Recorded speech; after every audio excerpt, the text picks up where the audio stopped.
Pomfret মাছ দেখতে যেমন সুন্দর, স্বাদেও কিন্তু অতুলনীয়। প্রথমে মাছগুলোকে একটা ছুরির সাহায্যে একটু একটু করে কেটে নিয়েছি যেন মশলাগুলো ভেতর পর্যন্ত যায়। এবার একটু নুন, হলুদ আর তেল দিয়ে মাছগুলোকে ভালো করে মেখে নিয়ে 10 মিনিটের জন্য রেখে দেব।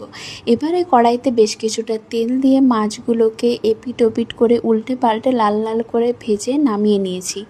এখন কড়াইতে বেশ কিছুটা সর্ষের তেল দিয়ে কালো জিরে ফোড়নে দিয়ে পেঁয়াজ আর কাঁচা লঙ্কার পেস্টটা দিয়ে গোটা কয়েকটা টমেটো দিয়েছি। সবটা একটু নরম হয়ে এলে আদা রসুনের পেস্ট, নুন, হলুদ, অল্প একটু জিরে গুঁড়ো আর অল্প একটু কাশ্মীরি লঙ্কার গুঁড়ো দিয়ে সবটা ভালো করে মিশিয়ে নিয়ে অল্প একটু পানি দেব। আর দেব চারমগজ আর সর্ষে বেটে রেখেছিলাম, সেটা ছেঁকে দিয়ে দেব।